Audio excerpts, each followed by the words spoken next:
डबरा में स्कूली छात्रा के साथ गैंगरेप और उसे पुल से नीचे फेंकने की कहानी झूठी निकली।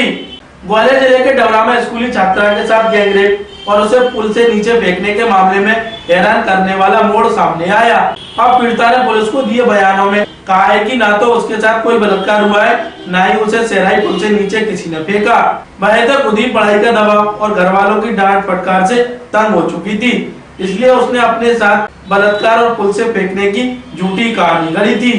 हैरत करने वाली बात है कि इस मामले में 2 स्कूली छात्रों को पुलिस ने बलात्कार और पॉक्सो एक्ट के मामले में हवालात में ढूंढ दिया था, जबकि आरोपी बनाए गए स्कूली छात्रों के परिजन और उनके ट्यूशन टीचर लगातार यह दावा कर रहे थे कि घटना वाले दिन छात्र अपने कोचिंग क्लास में पढ़ रहे थे।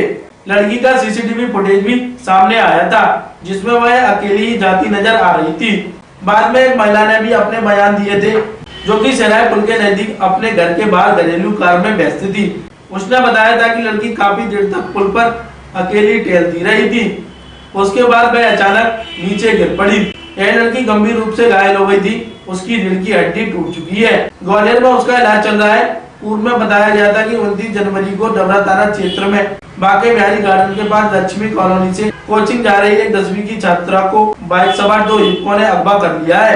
2 दिन बाद पीड़ित छात्रा के परिजन थाने पहुंचे और उन्होंने पुलिस को बताया कि छात्रा को न सिर्फ अगवा किया गया है, बल्कि उसके साथ दुष्कर्म और विरोध करने पर छात्रा को सहराई पुल से नीचे फेंका गया है।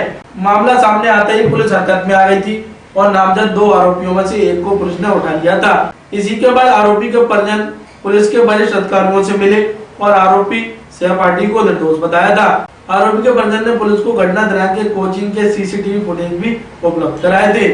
पीड़िता द्वारा घटना को जो समय बताया गया था, उस दौरान आरोपी कोचिंग में मौजूद बताया जा रहा था। इतना ही नहीं, घटना स्थल के आसपास पूछताछ करने पर भी पीड़िता को फेंके जाने की पुष्टि नहीं हुई थी। पुलिस ने इस मामले की बारीकी से जांच की और पूरे मामले का खुलासा किया।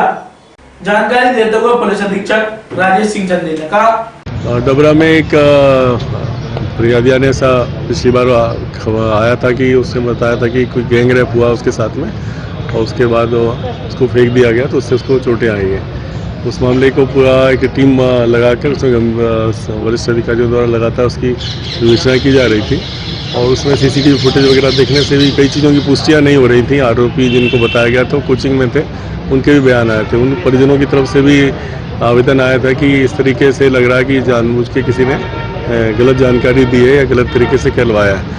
इस बातचीत को विवेचना में लगातार पूछताछ के बाद में लड़की ने अभी बयान न्यायालय में भी दिया है और उसका ये बताना है कि उसको परेशान कुछ लोग करते थे, जिससे वो मानसिक रूप से पजल डिप्रेशन में थी और इस वजह से उसके द्वारा वहाँ पे गया था, अकेले ही जाया गया था। उसको किसी ने दुष्कर्म नहीं किया है, ये बात अभी बताई है। फिलहाल हम इन्वेस्टिगेशन में और भी पहलू देख रहे हैं, उस पर कार्रवाई करेंगे। अभी देखेंगे कि इसमें केस का क्या फैक्ट आता है, क्या बात रही, किस वजह से ऐसा हुआ, क्या इसमें क्राइम का मेंस रहा है, तो